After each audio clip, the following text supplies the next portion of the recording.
We're progressing now with Bob, our bucket of bolts. It's actually slightly less a bucket of a bolts, more like 3/4 of a bucket of bolts now. In the last video on this series we installed new gearbox bearings. What I should have emphasised more is that if you don't intend to replace the bearings, don't take them out. You can check them where they are. When you remove them, if you're a gentler person than I am, they'll come out and be reinstallable. But I tend to be a bit ruthless with things like that. I'm more interested in not damaging the case than damaging the bearings. Now, some of the bearings have seals on them, and these are a weak point. Those seals all point outwards, by the way, for those who are wondering. Even this one, you possibly can't see that, but you can see that I've damaged that removing it. That's just me. I can get a little bit heartless, as I said. If you don't need to remove them, if you have no intention of replacing them, you can check them while they're inside the crankcase. If they require replacement, then it doesn't matter if you damage it or not. Now, moving on today, we're going to install the gearbox and the crankshaft. Basically the core, everything that's between the two halves of the crankcase. Now, here's one that I prepared earlier. Excuse the cliche there, sorry. I've dummied this up because you've got to remember I dismantled this a long time ago. I do a lot of different things. Seriously, I do trucks, cars, motorcycles. To remember the exact installation order of a particular machine gets a little bit hard. So I dummied it up, which is a good idea. I really urge you to do this. Dummy it up before you put the sealant, because the moment you put the sealant on there it gets complicated. So putting it together just gently, making sure everything works, that's an awesome idea. Now, I'm just going to force this guy apart. Shouldn't and didn't require much force. Shame that that shaft is coming with it. Put it there.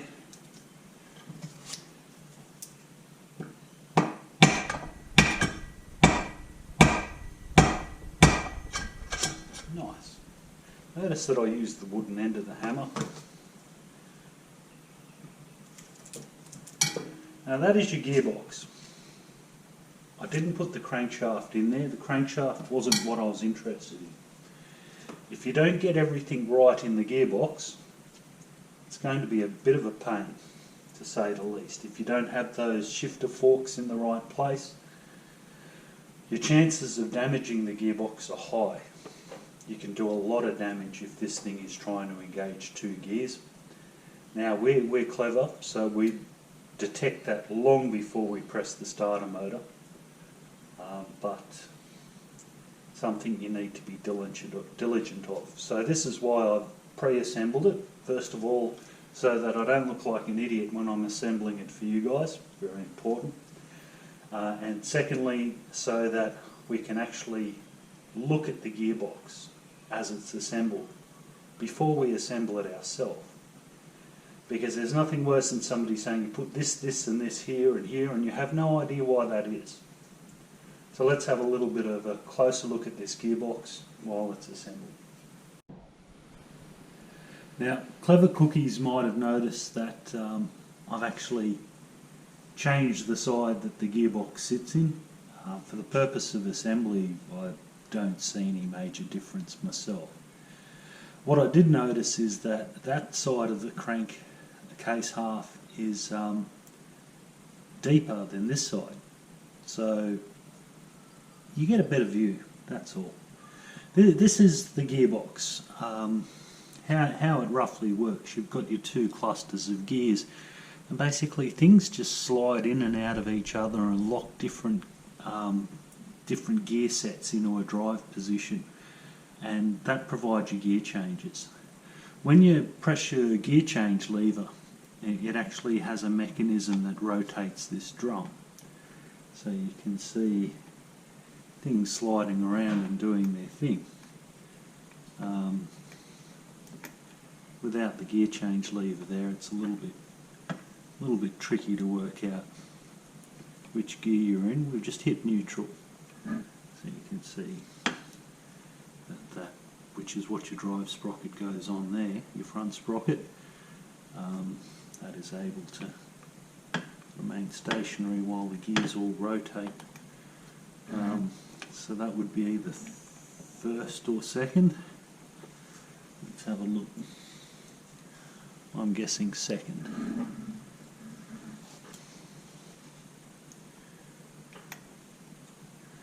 But that's basically how a sequential constant mesh gearbox works. It's just things sliding in and out of each other.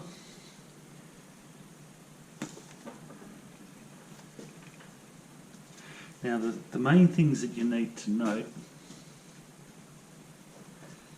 and the main reason why I sort of assembled this,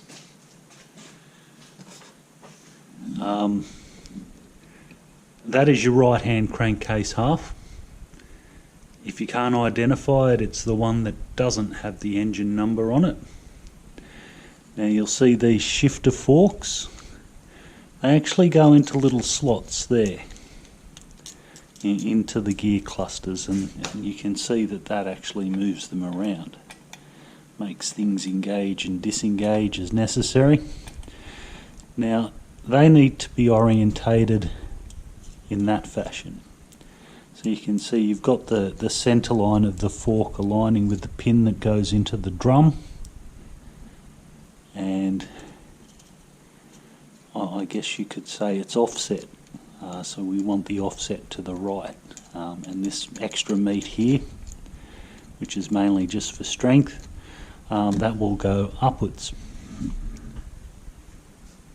Now I've rotated things around so that you can see that's the set of shifter forks that we were just looking at, and there's another one that's just a single fork by itself. Once again, it should be oriented like that. That one's more centralised, it's all by itself, which is kind of sad. But once again, it sits in a groove, and I'll try and show you those grooves when we've got it dismantled. So I guess for ease of manipulation, you probably would be best off loading all of the gears into the right hand crankcase half.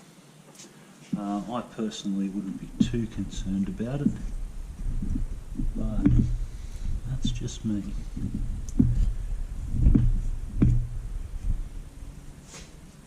Right, let's pull it right apart. So this is the sum total of your gearbox. These two guys basically sit together like that inside your crankcase halves. That's where your sprocket goes, the front sprocket. This guy here is basically where your clutch will end up. So you can sort of picture that inside there a fair bit. The important thing when you're putting this guy together is you'll see these grooves here. Now I'm not 100% sure, by the way, if I've got this the right way around. This could go that way around when you're assembling it. This is more just to show you what it's all about. When you change gears, these guys do shunt things around and engage different members. You can see the teeth there, and that provides your drive. So become familiar with those. I mean, you've got one of these in front of you right now, possibly. if you are doing an assembly of one of these. So you can see that they're a nice little groove, no teeth or anything, and the same for the other one. That's it there. Those forks must go into those grooves. If they don't, in the very least, your gearbox will not work. That's in the very least. If you don't check and remedy the situation, it can get a lot nastier from there. Collateral damage, to say the least. While we're on the topic, my gearbox has 3 thrust washers, one on each side of this shaft. You can see them there. Only one on this one, so I'm guessing that this one is the reference point for when they set with the gearbox. If one of those washers is missing, don't assemble it. Find it or buy another one. Seriously. They're there to sort of provide spaces to keep this cluster together nice and tight so that it's not loose and everything lines up properly. They also prevent gears from gouging the side of crankcase halves. Metal floating around in your engine's never good. Machining the inside of your crankcase halves, well, that's not good too either. If you pull these apart, it's not rocket science. I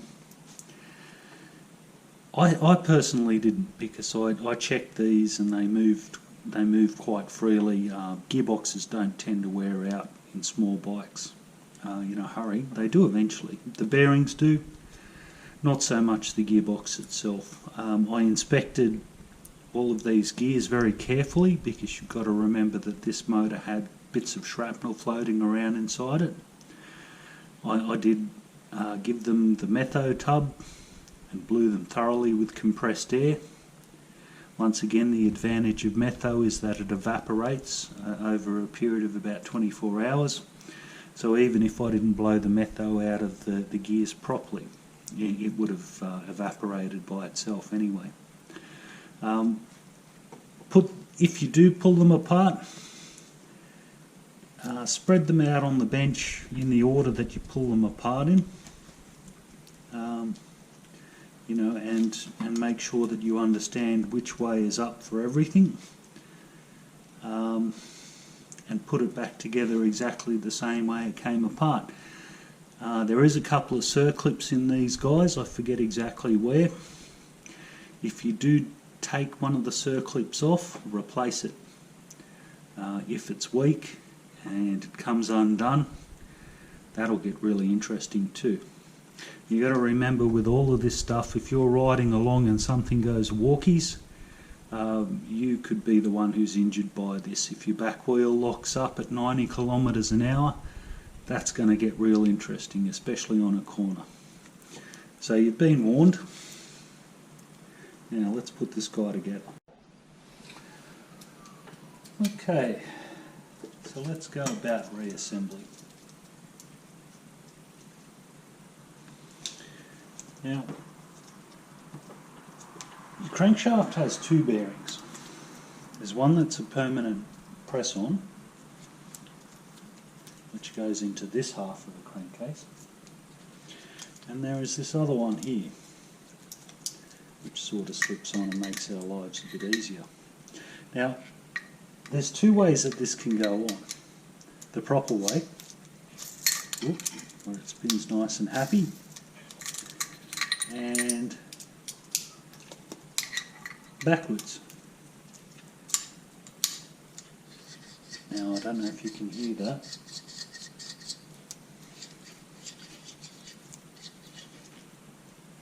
But it's actually rubbing on the crank counterweight. So that's the way that goes on. And your crankshaft will sit in there. Now, this bearing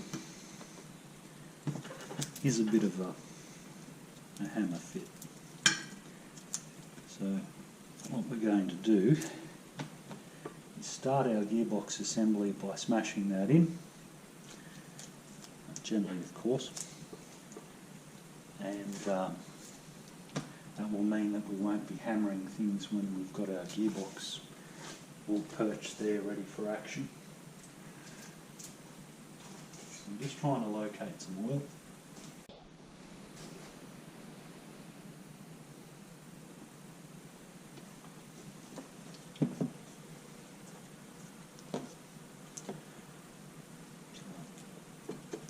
Just putting that around the outside of the bearing, so we go in a little bit easier. You need to make sure inside of that is in where the bearing is pressed in is nice and clean. Now it shouldn't take too much force to fit this, but as I said, with a gearbox perch there, you don't want to do that. If we'd assembled from the other side, we would have had reduced visibility, but hammering wouldn't have interfered with anything.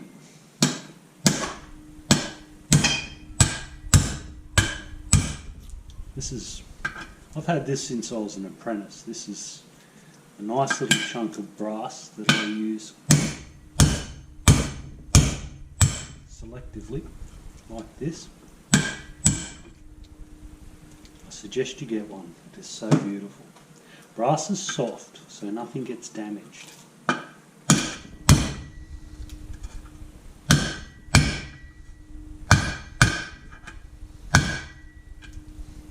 let's have a look at how that's sitting.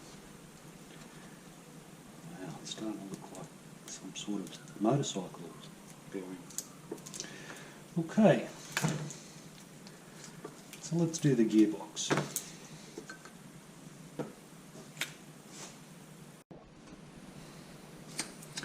Now when we start putting all of this together, stuff's going to start sticking out.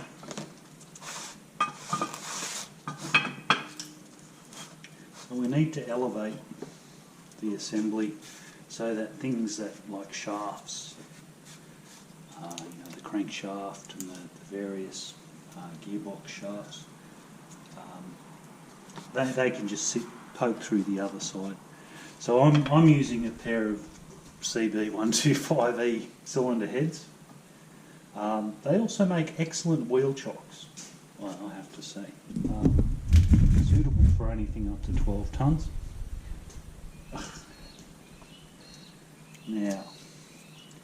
Now's the time to look for any smears of dirt. Make sure that everything's clean in there.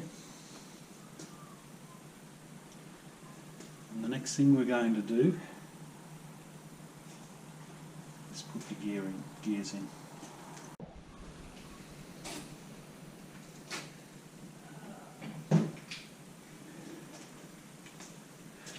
Now you'll remember on our gears we've got those thrust washers.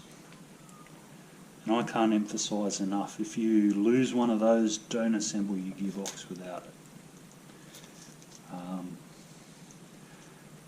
This one is going to face down, and we don't want it to fall out while we're fitting it. So, we're just putting a light smear of grease there,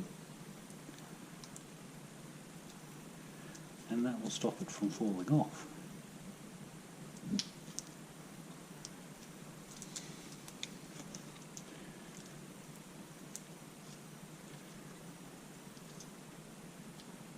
Just check that we've got all of these. In this hand, I might just rotate this.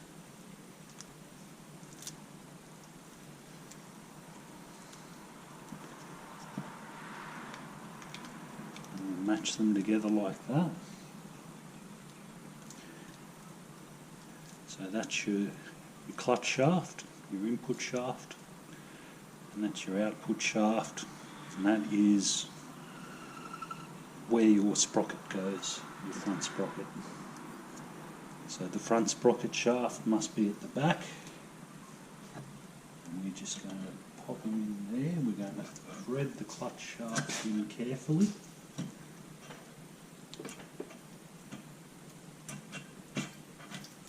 watching from the side that lines up, and we're in. Now don't panic if they don't turn, because you haven't got the forks in there yet, so it's engaging multiple gears at once. So it's not likely to turn. Still got our 2 washers. The next thing is the selector drum. Now, the ends of the selector drum are different sizes, so it's easy to tell if you've got the right one. That's the right one.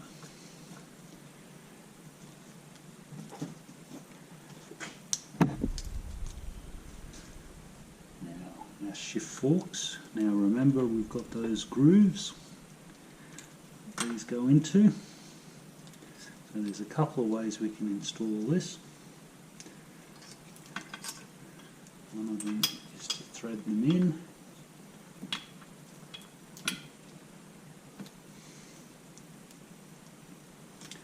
And our second one.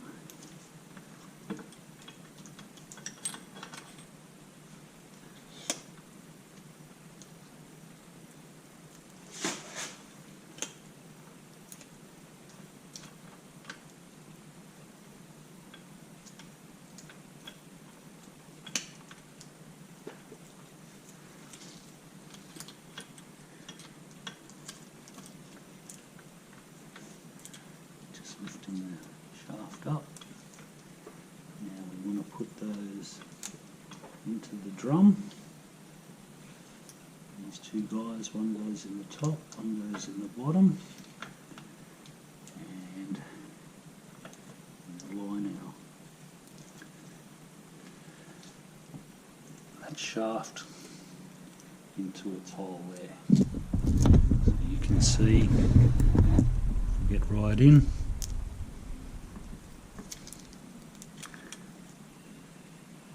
Hole underneath the shaft, and she just goes in there.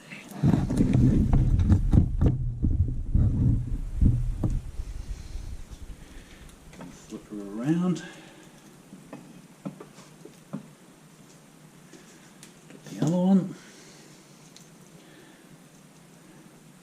Once again, this one's a bit offset, whereas the others are fairly central. They have their meaty part, remember, the meaty part facing upwards. This guy here, because he's a bit central but the pin is offset further, we just need to make sure that that pin faces in towards the drum.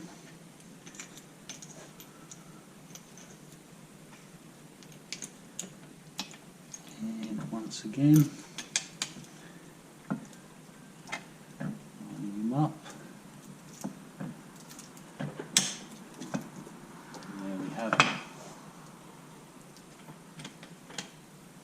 That's a happy gearbox.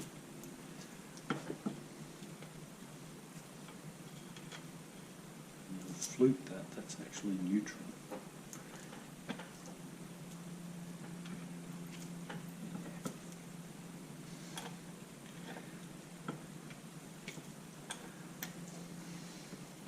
At this point it doesn't matter if it's in gear or not. You can see everything is lining up and functioning.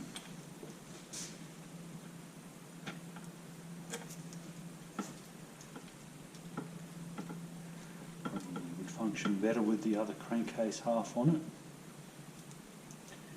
Now we're ready for the crankshaft. Okay, so we've got our crankshaft ready to drop in. Big bearing to the top. Cam chain sprocket facing up, and we just need to carefully slide him in there. You need to make sure that the connecting rod is correctly orientated.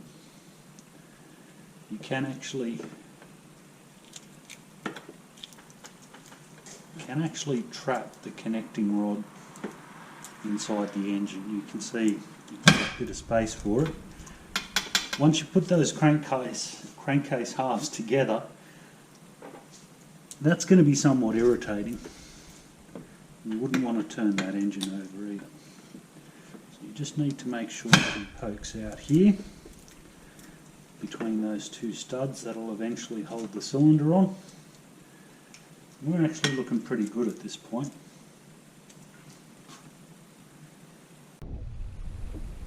Now you can see why we've put those two cylinder heads under there now. They could be anything, by the way, even some common house bricks.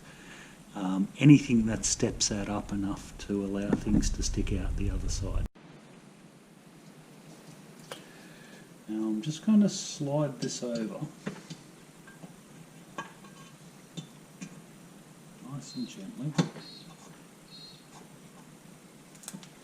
And what you've got to bear in mind is that you're going to be lining things up in there as well.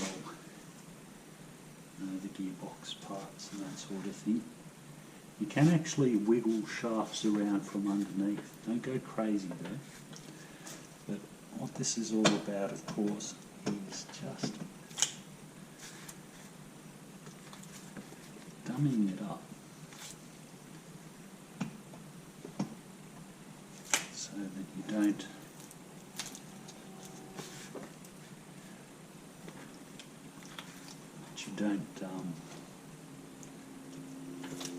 put the sealant on it and then discover that something doesn't line up, something doesn't work.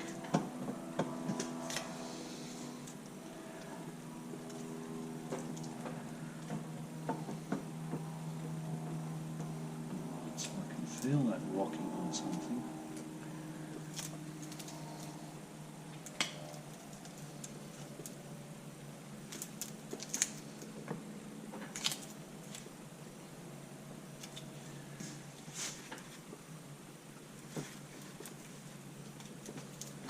This is just a patience game.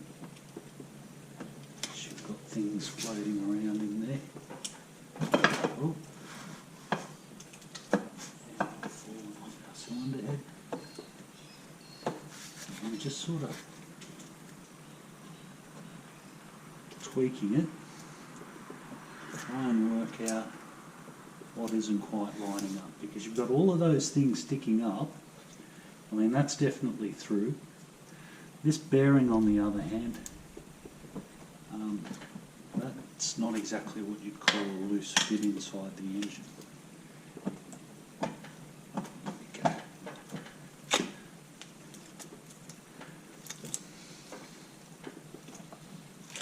So it is the crank bearing that we're sort of binding on. And that's fine.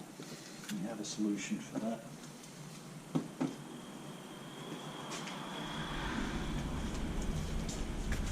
Put my hand up here and the import shaft is inside its bearing.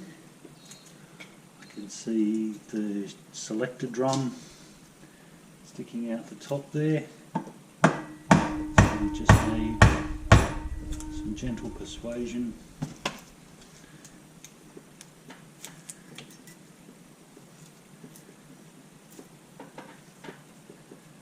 And that's nice.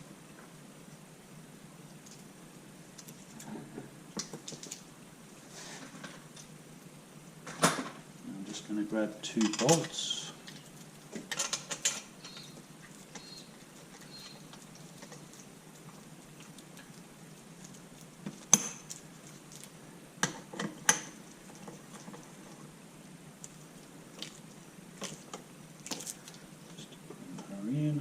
To stop it from separating while I give it a quick look over. I've got that pulled in fairly well.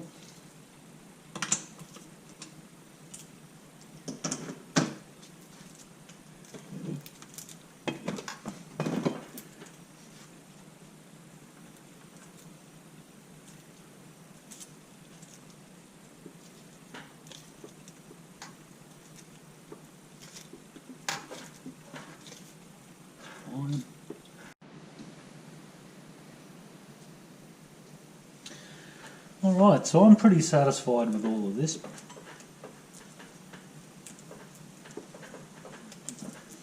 Crank spinning, turning nice and smooth. Gearbox is nice. So having gone through all that effort, we're going to split it apart again and then reseal it up. Now, because one thing I might just point out is that sometimes your crank can sit to one side. This is a very tight fit, this bearing, as we've seen. So it will tend to push the crank that way as you fit the half. That's easy to fix. Rubber hammer, give it a bang, and that will allow that will basically push that bearing in and allow the crank to float around slightly on the other bearing.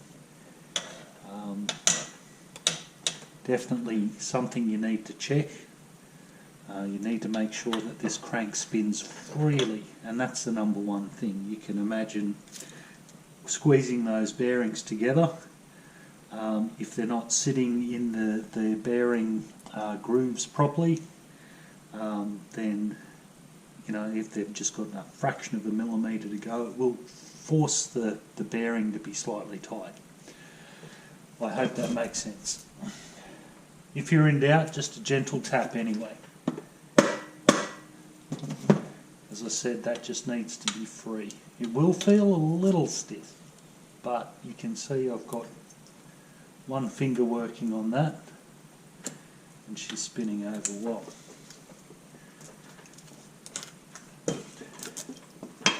So back on our trusty cylinder heads. Interestingly enough, one of these cylinder heads will probably go onto the bike. From memory, one of these guys belongs to it. And we're going to split our halves, and we're going to seal it up.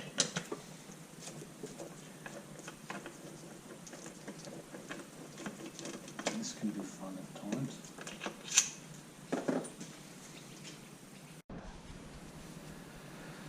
Okay, so splitting halves.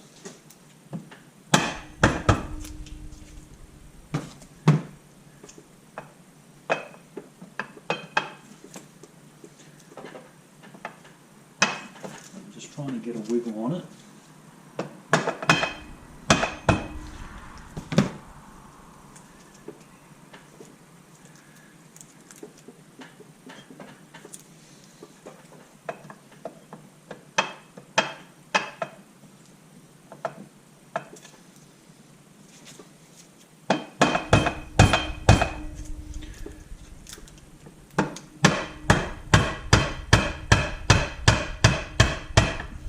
That's about, obviously, is what I was talking about before, about the bearing being tight inside the housing. These are all very judicious belts with a hammer, and it is that bearing that's holding it in. So I'm lifting with this hand, and thumping with this hand, and you can see the gap is increasing. And it's all done very gently.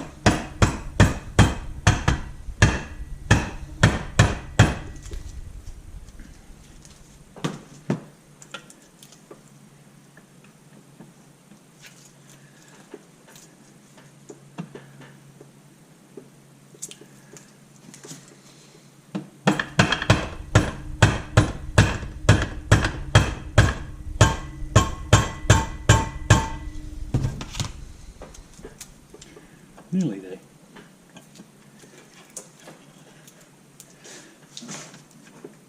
Yep.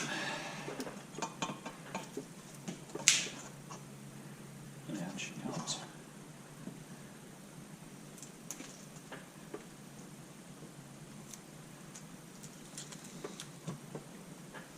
Now some people do skip the dummy up step.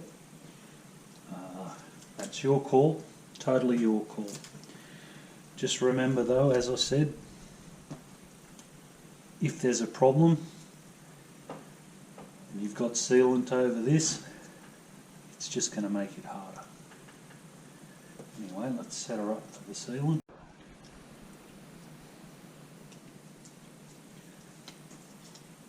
Now we're going to coat one half of the crank on the gasket faces with a non-hardening sealant.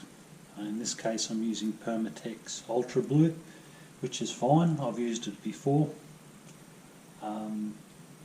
The one thing that I'm not a fan of, but I don't see why it wouldn't work, is that black silicon stuff that you get. I mean, this is a silicon based sealant as well. I think this stuff is a little bit better than the black stuff. What we're going to do is basically coat on the bit on the bench all of the gasket faces. We're going to put a bead of all of it, and we're going to do it to the one on the bench because when we lower that down, we want to keep the gasket, the liquid gasket stuff on the face uninterfered with. And seeing as we're going to be handling that as we lower it, we're more likely to smear it if we put it on that than if we put it on that. Does that make sense? I hope so. Well, it's due to make sense at some point. Nice new tin. Fortunately, it's a little bit on the older side, so I don't know how well it's going to be. I tend to buy like 5 of these at a time, and by the time I get to the last one, it's not necessarily all that good.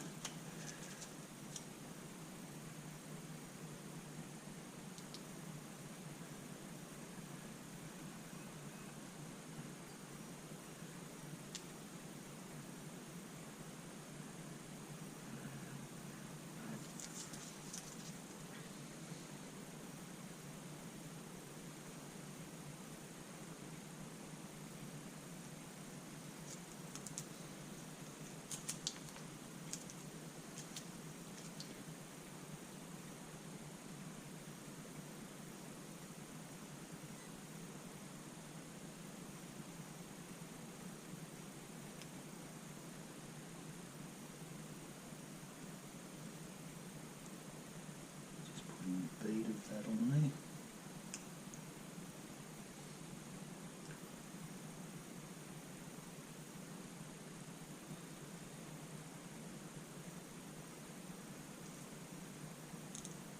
Decent.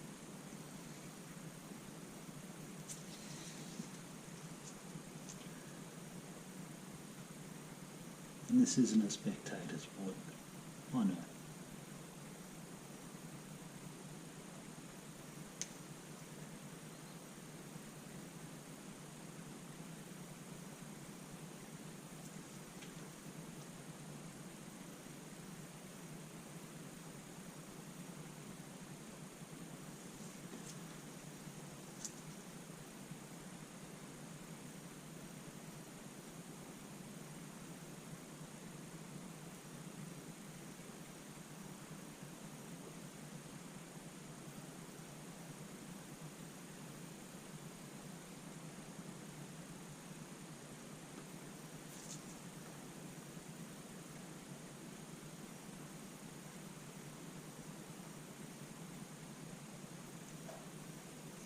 Did I mention this stuff needs 24 hours to dry? If I wasn't doing videos, I could have this motor running this afternoon. It's about lunchtime at the moment. However, doesn't teach anything new to you guys.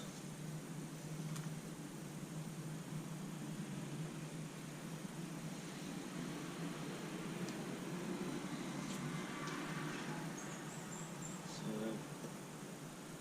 this will take several days to do this motor. Just making sure that that's got good even coverage but not too much. Excellent.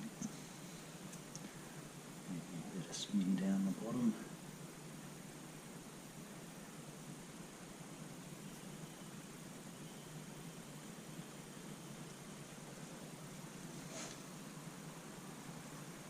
Find any places that you've got an excess, wipe it off.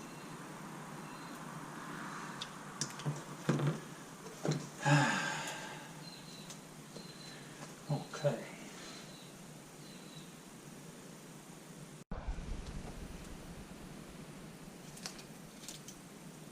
Let the games begin.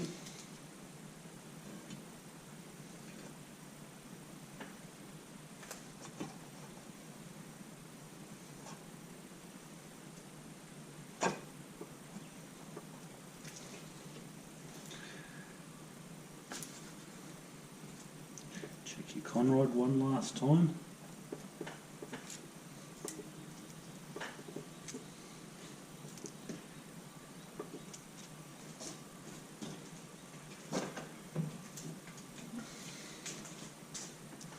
Now we want this to go down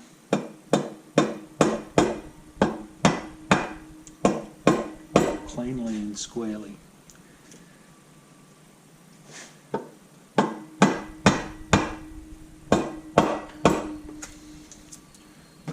Light tapping is okay, but just make sure that your shafts aren't fouling. Everything's lining up.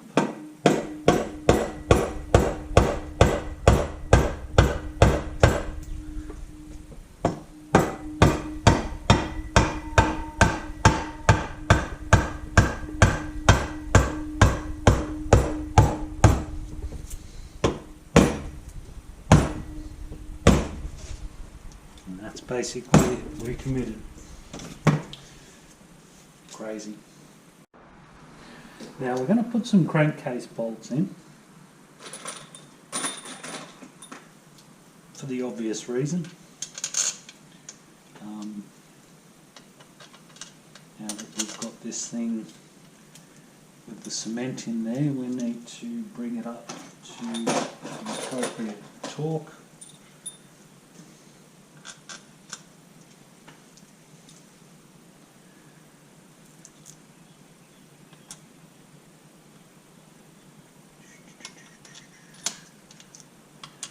Apply pressure to it. I'm even fitting bolts that later on I'm going to take out again,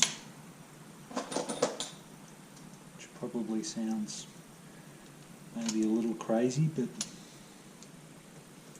when you think about it, it actually makes sense.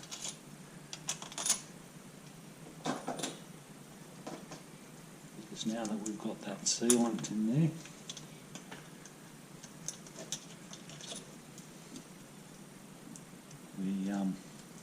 we need to give it a good squeeze and let it harden. What that's all about there, you can see that that's a bolt that was inside the engine and that's a bolt that was not. We've got the 3 bolts here. Ooh. 1, 2 and 3.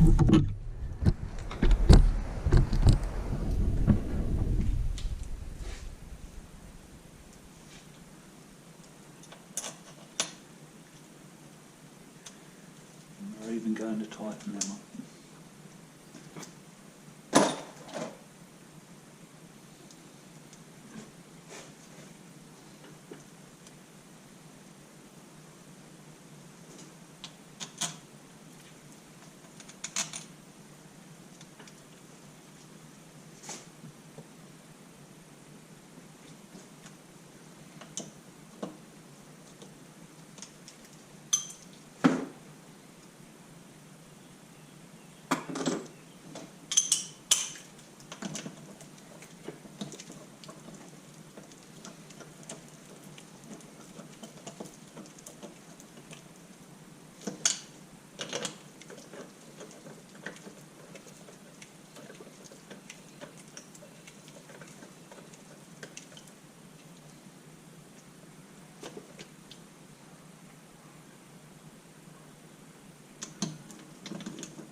Now,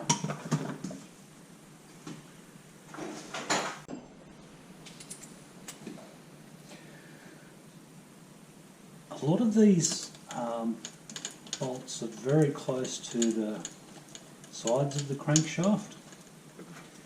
Now if you try and fit a fat socket in there, it isn't going to work out. So one thing I do recommend is to find yourself a 3/8 or even a 1/4 socket, as narrow as you can get, and it will make your life a lot easier.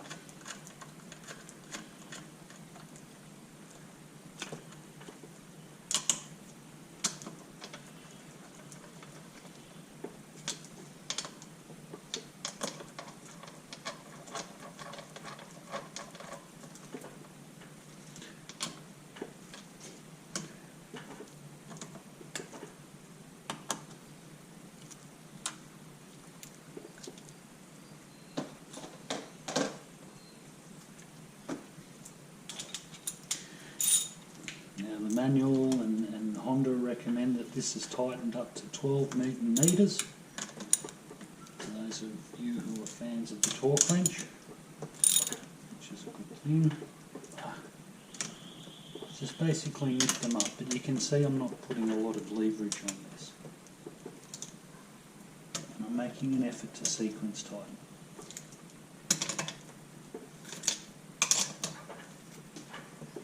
I'm not tightening every one, I'm tightening every second one and then coming back for it.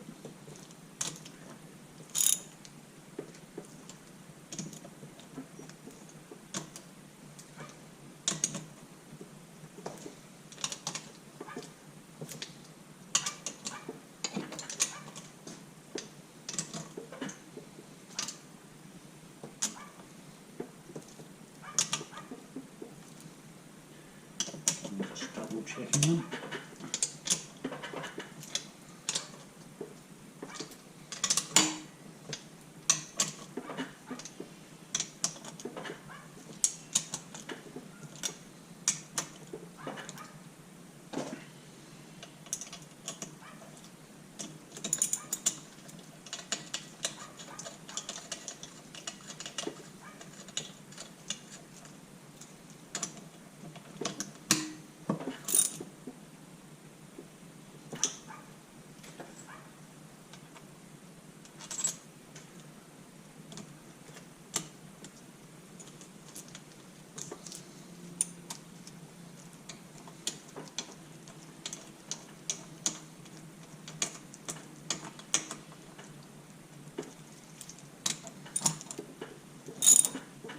Wondering, I short a few bolts, I found them on the bench. Right, so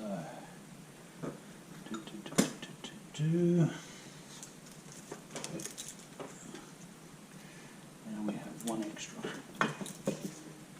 and we've found where that lives. That's over here. And that's it as far as the bolts are concerned.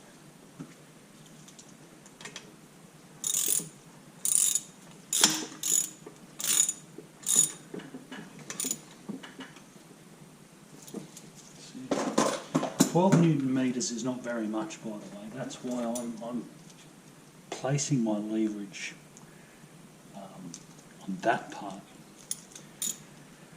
I'm not going very hard with it either. If you're not really sure, best thing you can do is to use a torque wrench. Now, getting back to that crank, if you listen carefully there, you actually heard it go click, and that is basically bearing going that last 0.02 of an inch. Rotating gearbox, trying not to touch the sealer. We have a very happily moving crankshaft. We have a lot of blue crap everywhere.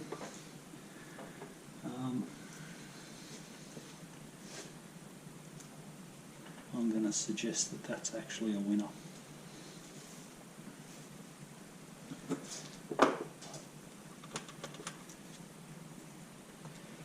if you want to, at this point, you can go around with a rag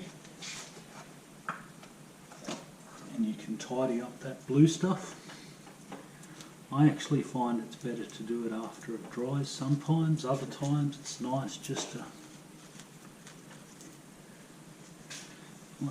do it while it's wet. It is easier to remove while it's wet. It's true. It does tend to smear though if you don't get rid of all of it. You will end up with blue streaks on your crankcase. Well, I've started now. I did clear those for a reason. Your cylinder base gasket will sit on there, so we don't want anything to interfere with that gasket seating and sealing.